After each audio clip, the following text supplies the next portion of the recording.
అందమైన జీవితానికి స్వాగతం. నమస్తే కళ్యాణ్ గారు. కళ్యాణ్ గారు, యాజ్ యూజువల్ రెగ్యులర్గానే మనకి చాలా మెయిల్స్ వస్తున్నాయి.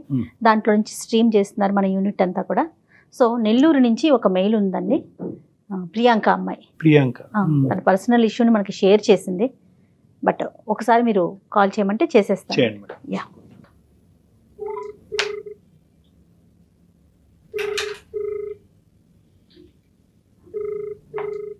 ప్రేమ వ్యవహారం అండి.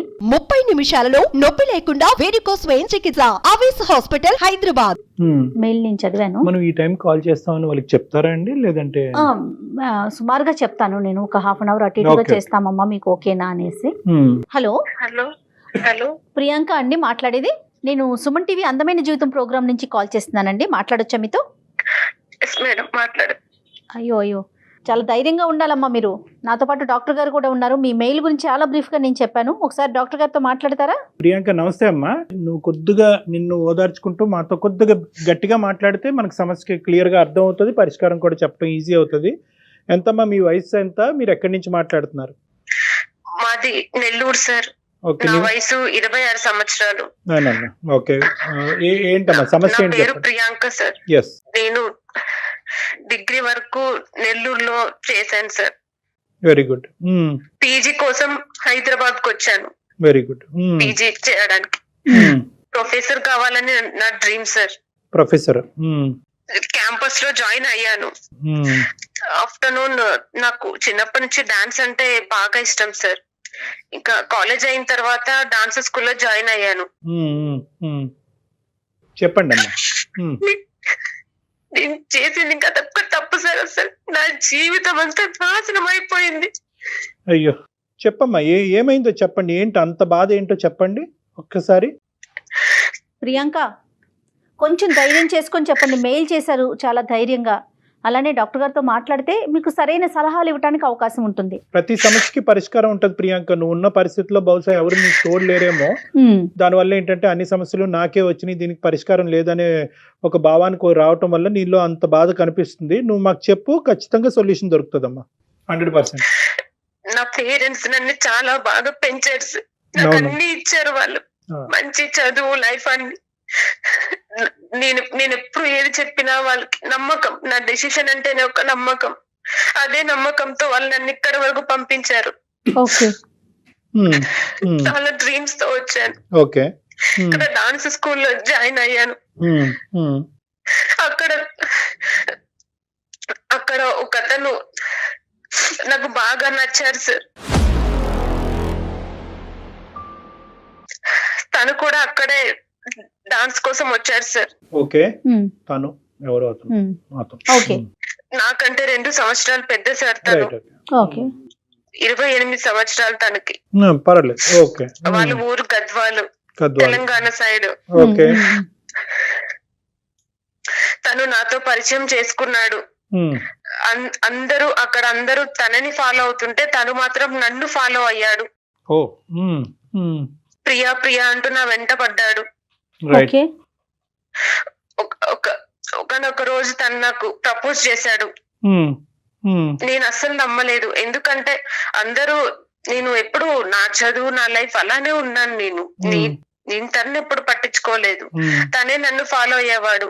అందరూ తనని క్రేజీగా ఇష్టపడేవాళ్ళు అమ్మాయిలు. తన బ్యాచ్ లో డాన్స్ చేయాలని, ఇంకా కొరియోగ్రాఫర్ కి అయితే ఫేవరెట్. అసలు ఆ కాస్ట్యూమ్స్, ఆ మెయింటెనెన్స్ అవన్నీ ఎంత క్రేజీగా ఉన్నాయంటే, అయినా అందరు తన వెంట పడ్డా నేను మాత్రం నా గోల్ తోనే ఉన్నాను. నేను ఎప్పుడు కూడా అసలు అటువైపు వెళ్ళాలనుకోలేదు. తనే ప్రియా ప్రియా అని నా వెంట పడ్డాడు. ఆ మాటలతోనే మాయ చేస్తాడు సార్ అసలు. అందుకే నేను రోజు నీ ముందు ఉంటే నీకు అర్థం అవుతుంది, నేనంటే ఏంటని అర్థం అవుతోంది. పరిచయం చేసుకోవడం కన్నా చూపించడం ఇంకా బాగుంటుంది అని చెప్పి నాకు అలా ప్రపోజ్ చేశారు సార్. నేను కొంచెం టైం తీసుకున్నాను. ఎంత టైం అమ్మా? కొంచెం ఎంత? కొంచెం 2 వీక్స్ అలా టైం తీసుకున్నాను సార్. చాలా ఎక్కువ తీసుకున్నావు. అంటే రోజు మేము అక్కడ మీట్ అవుతాం సార్. మాకు 3 to 6 వరకు క్లాస్ ఉంటది, డాన్స్ క్లాస్. 3 correct. అవర్స్ మేము స్పెండ్ చేస్తాము. అది ఓకేనమ్మా, కానీ డాన్స్ చేయడానికి వచ్చేటటువంటి వాడు జీవితంలో ఒక భాగస్వామి అవుతాడు అంటే కనుక దానికి 2 వారాలేనమ్మా వ్యవధి పట్టేది మనకి. సరే చెప్పమ్మా, నువ్వు చెప్పు. నేను సెపరేట్ గా ఎంక్వైరీ చేయాల్సిన అవసరం లేదు సార్. ఇంకా తన గురించే ఉంటది, అందరూ తన గురించే మాట్లాడు వాళ్ళు, అందరూ తననే ఇష్టపడే వాళ్ళు. నేను ఇష్టపడకుంటే అది నా ఫాల్ట్ ఏమో అన్నంత ఇష్టం, అంత ఫాలోవర్స్ ఉన్నారు ఆయనకు. చాలా అక్కడ మంచి పాయింట్. ఓకే ఓకే ఓకే చెప్పమ్మా. అలా నేను ఇంకా ఒప్పుకున్నాను సార్ ఫైనల్ గా. ఓ మేము చాలా హ్యాపీగా ఉన్నాం 1 year. 1 year. నాకు ఇష్టమైనవన్నీ నేను అడక్క ముందే తను తెలుసుకొని తెచ్చేవాడు. నా ఫేవరెట్ ప్లేసెస్ కి తను తీసుకెళ్లేవాడు. పెళ్లి చేసుకుని హ్యాపీగా ఉన్నారా? ఇంకా లేదు సార్, 1 year నేను అప్పుడే నేను అంత డెసిషన్ తీసుకోలేదు. ఒక 1 year తనతో నేను ఉన్నాను. అంటే ప్రేమలో ఉన్నారా, ఒకే ఇంట్లో ఉన్నారా? అలా కాదు సార్, లవ్ చేసాం సార్. జస్ట్ డైలీ కలవడం, వీకెండ్స్ బయటికి వెళ్ళడం అలాగా. సరే ఓకే ఒక ఎథికల్ డిఫరెన్స్ అయితే ఇదైతే మెయింటైన్ చేశారు. ఓకే 1 year తర్వాత ఏమైందమ్మా? ఇంకా 1 year తర్వాత తను మ్యారేజ్ చేసుకుందామని మళ్ళీ తనే ప్రపోజ్ చేశాడు. మ్యారేజ్ ప్రపోజ్ కూడా తనే చేశాడు.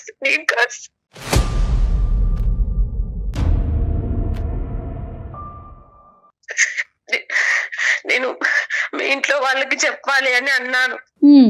అంటే వద్దు, మా ఫాదర్ వాళ్ళు ల్యాండ్ లార్డ్స్, అక్కడ వాళ్ళు ఫ్యామిలీ వాళ్ళనే చేసుకోవాలి, నాకు ఒక దూరం సంబంధం వచ్చింది, ప్రెజర్ చేస్తున్నారు, అవన్నీ కాదని నీకోసమే ఉన్నాను. కానీ నేను ఇంట్లో ఇవన్నీ చెప్పలేను, వాళ్ళు ఒప్పుకోరు, వాళ్ళకి క్యాస్ట్ ఫీలింగ్ అన్ని ఉన్నాయి. నాకు నువ్వు ఉంటే చాలు, ఒక బాబు పాప పుట్టిన తర్వాత ఎలాగైనా ఒప్పుకుంటారు. ఇప్పుడు నేను వాళ్ళ ముందు వెళ్ళి నిలబడలేను, నేను ఒక్కగానొక్క కొడుకుని అని నన్ను కన్విన్స్ చేశారు సార్. ఓకే, అట్లీస్ట్ నేను మా ఇంట్లో అన్నా వెళ్ళి చెప్దాము, ఇంటికి రాను ఇన్వైట్ చేశాను నేను. అంటే కాల్లో చెప్పు, ఇప్పుడు వద్దు, ఎలా అయినా పేరెంట్స్ మనం డైరెక్ట్ గా వెళ్తే ఏది జరగదు, పేరెంట్స్ ఎదురు కూర్చొని మాట్లాడతారు, ఇంకా అది మా ఇంట్లో జరగదు, ఒకసారి కాల్ చేసి చెప్పు అని తనే అన్నాడు. నేను తనని అంత నమ్మాను సార్, అసలు ఇంకా తనుంటే చాలు అనేలాగా.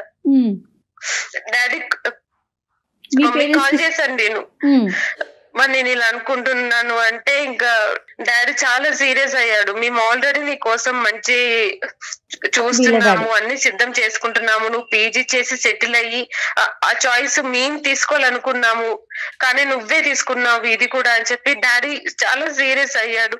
ఓకే, నీ డెసిషన్ ని నేను ఎప్పుడు కాదని లేదు, రెస్పెక్ట్ ఇచ్చాను. ఇప్పుడు కూడా నేను రెస్పెక్ట్ ఇస్తున్నాను. కానీ ఈ లైఫ్ లో ఏది జరిగినా నువ్వే హ్యాండిల్ చేసుకోవాలి. ఇది ఎంత పెద్ద డెసిషన్ తీసుకున్నావంటే నువ్వు ఈ రోజు నాకు అది నువ్వే సాల్వ్ చేసుకోవాలి ఇంకా అని చెప్పి డాడీ సీరియస్ అయ్యాడు. ఓకే, అంటే ఎంత సీరియస్ అయినా కూడా ఇటువంటి విషయాల్లో తక్కువే. నేను దానికి చెప్పాను, డాడీ వాళ్ళు ఇలా అంటున్నారు, నా వల్ల కాదు నాకు అంటే కూడా తను లేదు, ఒక బాబు పుట్టిన తర్వాత కన్విన్స్ అవుతుంది, నువ్వు ప్రాబ్లం అని చెప్పాడు. ఏం చేస్తూ ఉంటాడమ్మా అతను? జాబ్ ఏంటమ్మా అతనిది? ఓన్లీ డాన్స్ క్లాసే వచ్చేవాడు. ఇంకా జాబ్ వెతుకులాట్లో ఉన్నాడు, జాబ్ సర్చ్ లో ఉన్నాడు. తను నాతో చెప్పారు సార్, జాబ్ చేస్తూ సెటిల్ అవ్వచ్చు కదా అంటే, నేను జాబ్ చేస్తూ సెటిల్ అవుతే నిన్ను మిస్ అవుతాను, నేను డాన్స్ స్కూల్ కి వచ్చిందే నీ కోసం. అసలు ఫస్ట్ టైం నేను చూసినప్పటి నుంచి ప్రతి రోజు నేను నిన్ను ఫాలో చేసి ఇక్కడ వరకు వచ్చాను, నీ కోసమే, నేను మిస్ అవ్వకూడదనే వచ్చాను. ఏంటి నాలో కనిపించినటువంటి అద్భుతం ఏంటి? మరి నీ వెనకాతలు ఇంతమంది అమ్మాయిలు పడుతున్నారు కదా, నాలో కనిపించిన అద్భుతం ఏంటని ఒక్కసారన్నా అడిగావమ్మా? అడిగాను సార్. ఏంటంట? నువ్వు చాలా పద్ధతిగా ఉంటావు, నీ వర్క్ నువ్వు చూసుకుంటావు, నీ గురించి చాలా ఎంక్వైరీ చేశాను, నీ పేరెంట్స్ నీకు చాలా రెస్పెక్ట్ ఇస్తారని, నీ డెసిషన్ ని వాళ్ళు కన్సిడర్ చేస్తారు, నువ్వు అలా ఇక్కడికి ఒప్పించి ఇలా పీజీ చేస్తూ మళ్ళీ నీకు ఇష్టమైన నీ గోల్ ఉంది, నీ ఇష్టమైన డాన్స్ కూడా నువ్వు హ్యాండిల్ చేసుకుంటున్నావు. ఈ అమ్మాయి గురించి అన్ని ఎంక్వైరీస్ చేసుకున్నాడు. ప్రతి రోజు నన్నే ఫాలో చేస్తున్నాను, నీకు తప్ప వేరే ధ్యాస లేదు నాకు అని చెప్పారు సార్. పోనీలేమ్మా, నేను తన ఫ్యామిలీని చూడాలన్నాను సార్. చూడాలి అన్నప్పుడంతా నాకు తను అప్పుడప్పుడు ఇంటికి వెళ్ళేవాడు, ఫంక్షన్స్ అని, ఫెస్టివల్స్ అని, అవన్నీ నాకు మొబైల్లో వీడియోస్, వాళ్ళ ఫొటోస్ అవన్నీ చూపించేవాడు, ఆల్బమ్ అన్ని నాకు. అంటే తను 3 days ఉంటే ఆ 3 days నాకు వీడియో కాల్ చేసి తన రూమ్ చూయించడం, వాళ్ళ ఇల్లు చూయించడము. తను అక్కడ 3 days ఉన్నా 4 days ఉన్నా ఆ డేస్ కూడా నాతోనే ఉన్నట్టు ఉంటది సార్.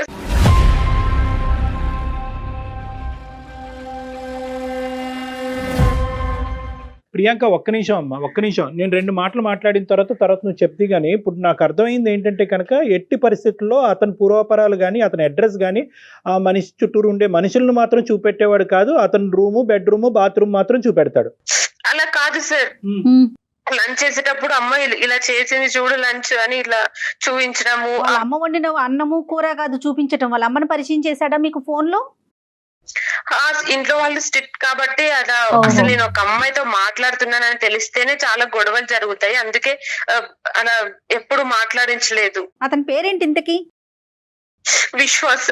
ఓకే అమ్మా, విశ్వాసం. నేను సరే తర్వాత ఏమైందమ్మా చెప్పమ్మా. తర్వాత పెళ్లి చేసుకున్నారా? గుళ్ళో మ్యారేజ్ చేసుకున్నాం సార్. రిజిస్టర్ మ్యారేజా గుళ్ళోనండి? రిజిస్టర్ మ్యారేజ్ అడిగాను నేను. రిజిస్టర్ మ్యారేజ్ చేసుకుందాం అంటే అలా వద్దు, ఎందుకంటే సాక్షి సంతకాలకి ఎవరు రారు, మీ వాళ్ళైనా మా వాళ్ళైనా రారు. ఇంకా మనము డాన్స్ స్కూల్లో చెప్తే అది బాగోదు, ఇప్పటికే అందరూ నా వెంట పడుతున్నారు, నేనేమో నీ వెంట పడుతున్నా అని చెప్పి అమ్మాయిలందరు నన్ను కుళ్ళుకోవడం, అబ్బాయిలందరు నిన్ను కుళ్ళుకోవడం. ఇలా ఇక్కడ మనం మంచి కోరే వాళ్ళు ఎవరున్నారు, జలస్ ఫీల్ అయ్యే వాళ్ళే ఉన్నారు, వీళ్ళెందుకు మనకి. ప్రతి దానికి ఒక ట్యాగ్ లైన్ ఉంటది కదా, ప్రతి దానికి నువ్వు అడిగేటటువంటి ఉంటది. కానీ మనం ప్రశ్నించాం కదా. ఇక్కడ వచ్చేటటువంటి ప్రాబ్లం ఏంటంటే ప్రతిదానికి ఏదో వంక చూపెడుతున్నాడు. తల్లిదండ్రులు చూపెట్టమంటే వంక చూపెడుతున్నాడు, మాట్లాడించమంటే వంక చూపెడుతున్నాడు. అక్కడ ఏదో పెద్ద కుటుంబం, వాళ్ళు తీస్తే పరుగు పోద్దని అంటాడు. పోనీ అట్లీస్ట్ ఒక రిజిస్టర్ మ్యారేజ్ చేసుకుందాం అంటే కనుక వాళ్ళకి వీళ్ళకి తెలియటం ఎందుకు, గుట్టు చప్పుడు కాకుండా చేసుకుందాం అంటాడు.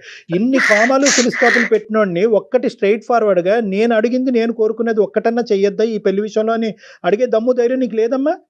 నువ్వంటే ప్రాణం, నువ్వు నా బంగారం, నువ్వు లాంటి అమ్మాయి లేవు, 100 మంది నీ వెనకట్లు పడుతున్నారు, నువ్వు నా వెనకట్లు పడుతున్నావు కాబట్టి నేను పెళ్లి చేసుకుంటాననేటటువంటి ఒక్క కంక్లూజన్కి వచ్చి చేసేసుకున్నావు, అంతే కదా సార్? ఒక అమ్మాయికి ప్రేమ చూపించే భర్త కంటే ఇంకా ఏది ఎక్కువ ఉంటుంది సార్? ఇంకెవరు చూపెట్రా?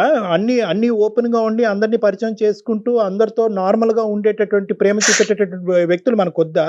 అంతా ఈ కపటి ప్రేమ, సీక్రెట్ ప్రేమే కావాలా మనకి? మీ నాన్నగారు ఒక కూతురుగా నీకు చూపెట్టేటటువంటి ప్రేమని బహిరంగంగా అందరికీ చూపెట్టే ఒక తండ్రి ప్రేమని వేరే మగాడు ఎందుకు చూపెట్టలేడు? ఎందుకు ఈ ప్రేమలో ఎందుకు అంత సీక్రెసీ? అది నా ప్రశ్న. ప్రేమ తప్ప నన్ను అనట్లే, ఎందుకు ఈ సీక్రెసీ ఎందుకు? వాళ్ళు చెప్తే ఫీల్ అవుతారు, వీళ్ళు చెప్తే సరే పెళ్లి చేసుకున్నారు. ఒక ఫోటో తీసుకున్నారమ్మా? ఫోటో తీసుకున్నారు, ఒక 2-3 ఫోటోలు ఏమైనా తీయించుకున్నారా? అవి కూడా లేవా? మొబైల్ మేమే తీసుకున్నాం సార్, తన మొబైల్లో ఉన్నాయి. సరే ఓకే, ఏమైందమ్మా తర్వాత ఏమైంది? పెళ్లి చేసుకున్నారు, ఎక్కడ కాపురం పెట్టారు? హైదరాబాద్ లోనే ఒక చిన్న ఇల్లు తీసుకొని అక్కడే ఉన్నాం సార్. ఇంకా నేను డాన్స్ మానేసి పార్ట్ టైం జాబ్ కి వెళ్ళాను ఫస్ట్. ఓకే, నీ కాలేజ్ ఫీజులు ఇవన్నీ కూడా ఇంకా ఓవర్సీస్ ఏనమ్మా? అదే నాన్నగారేనా? నీ అమ్మాయితో గట్టిగా మాట్లాడాలో తెలియదు, మెతగ్గా దువ్వాలో తెలియదు. కాదమ్మా ప్రియాంక, ఒకే ఇంట్లో ఉన్నాం మేడం. ఇంకా స్టార్ట్ చేసాము న్యూ లైఫ్ ని, కొత్త కాపురం మొదలు పెట్టారు.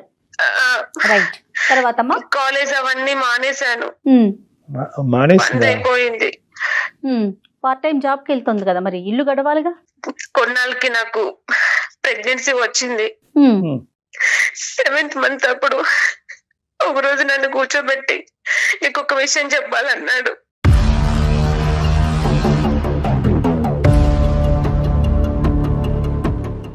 నాకు ఇది వరకే పెళ్ళయింది, ఒక పాప ఉంది అని చెప్పాడు సార్. అసలు నాకు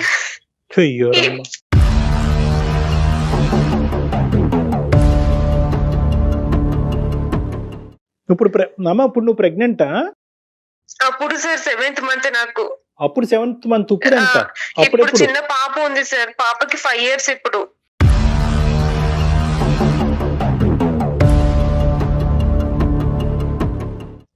ఏం చెప్పాలా అసలు, నాకు ఎందుకు జోక్ చేస్తున్నా, నువ్వేమన్నా ఏం మాట్లాడుతున్నావు అసలు అన్నాను నేను. లేదు బంగారం, లేదు బుజ్జి అని అప్పుడు కూడా నాతో ప్రేమగానే మాట్లాడుతున్నాడు. నాకు మళ్ళీ అప్పుడు ఫొటోస్ చూపించాడు, వాళ్ళ మ్యారేజ్ ఫొటోస్, అది వాళ్ళ పాపకి పేరు పెట్టడం అవన్నీ ఫ్యామిలీ. అసలు నాకు ఎట్లా రియాక్ట్ కావాలో కూడా అర్థం కాలేదు సార్. అసలు నేను ఏం చేయాలి ఇప్పుడు?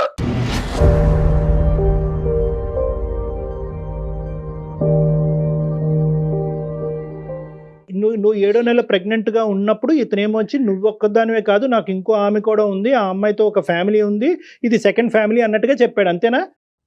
అవును సార్. సరిపోయింది.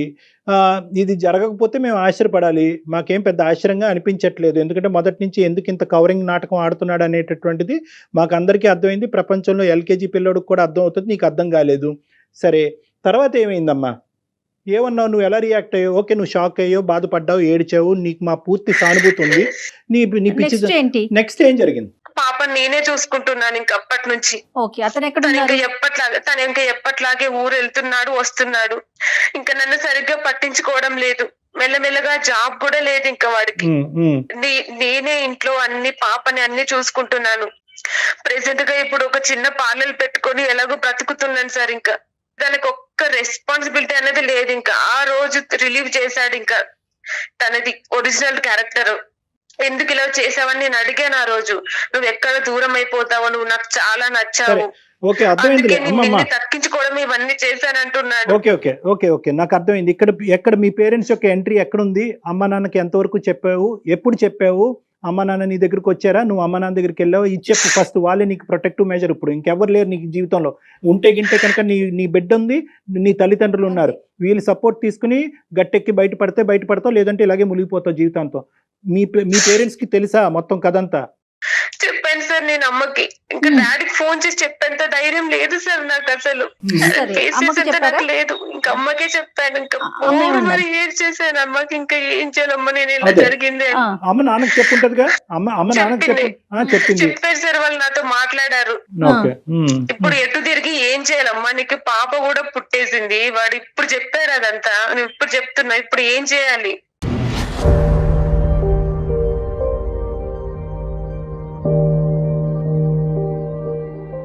ఇది పెళ్లి కాదు. నెంబర్ 1 నువ్వు గుర్తుపెట్టుకోవాల్సింది ఏంటంటే, గుడిలో పెళ్లి చేసుకున్నా, ఫోటోలు తీసుకున్నా, ఏం చేసుకున్నా కూడా ఫస్ట్ ఆఫ్ ఆల్ ఇది పెళ్లి కింద పరిగణలోకి రాదు. ఎందుకంటే legally this is not correct marriage. So ఇది పెళ్లి కాదు. ఇదే చెప్తున్నారు సార్. నేను పోలీస్ కంప్లైంట్ ఇస్తే కూడా ఇదే చెప్తున్నారు. ఇది పెళ్లి కాదు. కాబట్టి ఫస్ట్ ఆఫ్ ఆల్ నువ్వు అర్థం చేసుకోవాల్సింది ఏంటంటే, you are not bound by anything.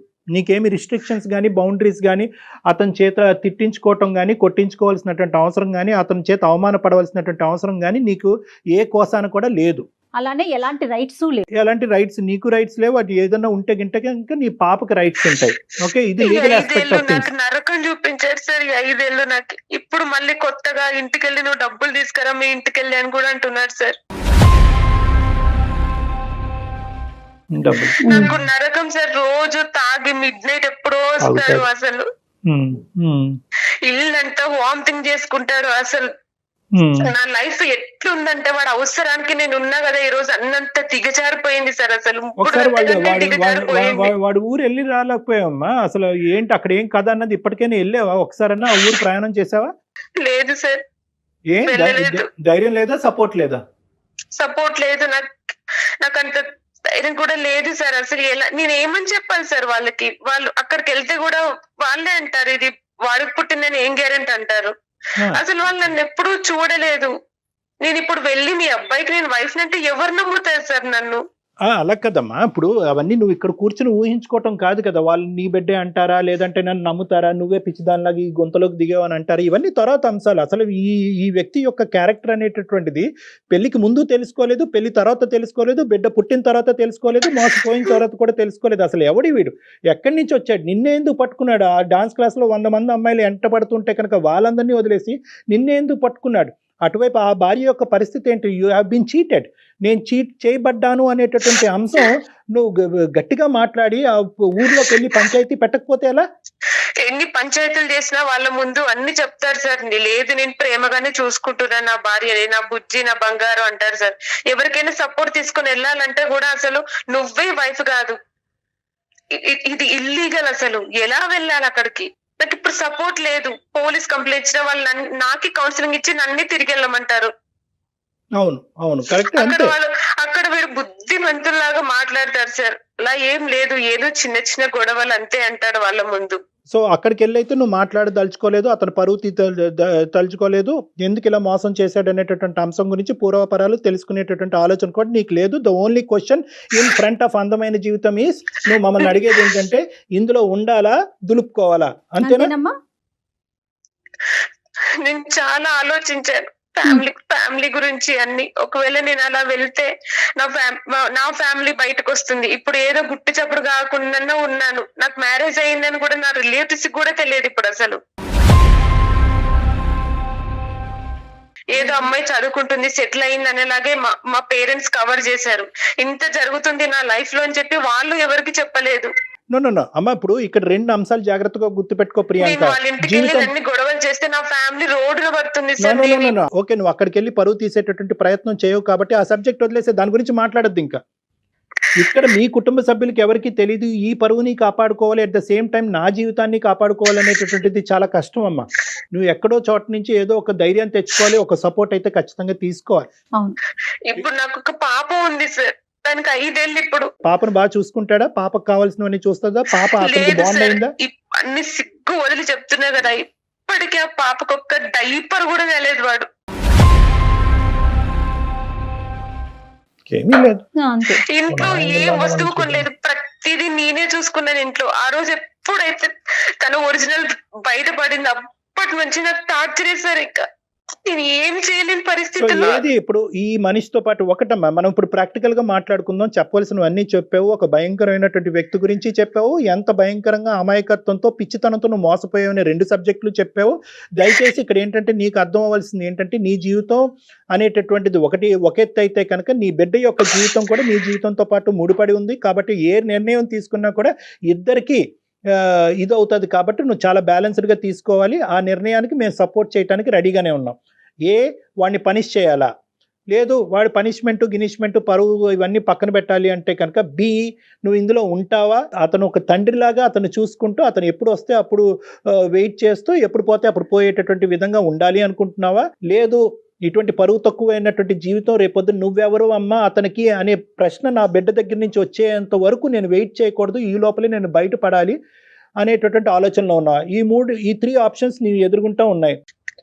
ఈ నరకం భరించి నేను అసలు నాకు భరించే ఓపిక కూడా లేదు సార్. ఈ బురదలోంచి నన్ను బయటికి తీసుకొచ్చి నన్ను సేవ్ చేయండి సార్. నిర్ణయం తీసుకునేటటువంటి సర్వ హక్కులు నీకున్నాయి, నిన్ను ఎవ్వరు లిమిట్ చేయట్లేదు. ఇక్కడ డైవర్స్ అనేటటువంటి ఆస్పెక్ట్ రాదు. అతను వచ్చి సంతకం పెట్టి నువ్వు సంతకం పెడితేనే కనుక ఆ తర్వాత నువ్వు ఫ్రీ బర్డ్ అవుతావు అనేటటువంటి బాండింగ్ అనే రిస్ట్రిక్షన్ నీ జీవితంలో లేకపోవటం అనేది ఇప్పటికీ నీ అదృష్టం. అది గుర్తుపెట్టుకో. వెళ్ళు మీ అమ్మ నాన్న దగ్గరికి వెళ్ళు, జరిగిన తప్పే వాళ్ళ కాళ్ళ మీద పడు, వాళ్ళ తప్పేం జరిగిందో అన్నది చెప్పు. నీ బిడ్డను అక్కడ చూపెట్టు, ఆ బిడ్డను ఒక మంచి స్కూల్లో జాయిన్ చేయి, నీ జీవితాన్ని ప్రారంభించు. పరువు ప్రతిష్ట, ఊర్లో పరువు పోతుంది, తల్లిదండ్రులు పరువు పోతుంది, ఇవన్నీ తర్వాత మాట్లాడుకుందాం. ప్రధానంగా ఇక్కడ కావాల్సింది ఏంటంటే నీ జీవితం, ఆ బిడ్డ యొక్క భవిష్యత్తు. దీనికి మించినటువంటిది ఏది లేదు నేను అనుకోవటం. ఈరోజు వాళ్ళు ఇక్కడికి వచ్చినా నువ్వు అక్కడికి వెళ్ళినా ఏ ఆప్షన్ అయినా at the end of the day నీకంటూ ఏదైనా ఒక ఆస్కారం ఉంది అంటే కనుక నిన్ను కని పెంచి అల్లారు ముద్దుగా చూసుకున్నటువంటి నీ తల్లిదండ్రులు ఇప్పటికీ నీకు ఉన్నారు అనేది నీకు ప్రధానమైనటువంటి అదృష్టం. ఇది మర్చిపోవద్దు. వాళ్ళు ఇప్పటికీ వాళ్ళ డోర్స్ ఓపెన్ చేశారు, ఇప్పటికీ నువ్వు వెళ్ళొచ్చు. కానీ నువ్వు ఇంకా ఈ బంగారం బుజ్జి ఈ మత్తులోనే ఉన్నావని నాకు అనిపిస్తుంది. వాడు ఇంకా డబుల్ గేమ్ ఆడుతున్నాడు. జీవితాంతం నీ జీవితం నీ చేతి చదువు మానిపించాడు, నీకు ఒక భవిష్యత్తు లేకుండా చేశాడు, నీ కూతురికి ఒక భవిష్యత్తు లేకుండా చేశాడు. అన్ని విధాలుగా నిన్ను ఒక శాపగ్రస్తుల్లాగా చేసినటువంటి వ్యక్తి కేవలం బంగారం బుజ్జి నిన్ను బాగా చూసుకుంటాను, నువ్వు ఇక్కడే ఉండు, నీకేం కావాలంటే అది ఇస్తానని చెప్పి ఇటు దేవులాడేటటువంటి వాడితో ఒక డాష్గా ఉండాలి అనేటటువంటి నిర్ణయం దయచేసి ఇప్పటికైనా విరమించుకోమ్మా. ఇది నా తరపున ఉండేటటువంటి బలమైనటువంటి సలహా. నీకు చదువు ఉంది, ఉద్యోగం వచ్చేటటువంటి అవకాశం ఉంది, తల్లిదండ్రుల యొక్క సపోర్ట్ ఉంది, ఈ వాతావరణం కాకపోతే వేరే వాతావరణంలో ఉండేటటువంటి దానికి అవకాశం ఉంది. ఇన్ని ఉన్నా కూడా ఇప్పటికి కూడా ఇవి కాలదనుకుంటే కనుక నీ కర్మకి మేము ఎవరు బాధ్యులం కాదు. అర్థమవుతుందమ్మా? ప్రాక్టికల్ గా ఆలోచించండి ప్రియాంక. డాక్టర్ గారు చాలా క్లియర్ గా చెప్పారు. మీ అదృష్టం మీకంటూ ఒక సర్కిల్లో లేరు. అతని విషయంలో మీ ఎప్పుడు కావాలంటే అప్పుడు బయటకు వచ్చేయచ్చు. తల్లిదండ్రుల దగ్గరికి వెళ్ళండి, వాళ్ళ కాళ్ళ మీద పడండి, ఖచ్చితంగా క్షమిస్తారు. మీరు చెప్పినట్టు చేస్తాను.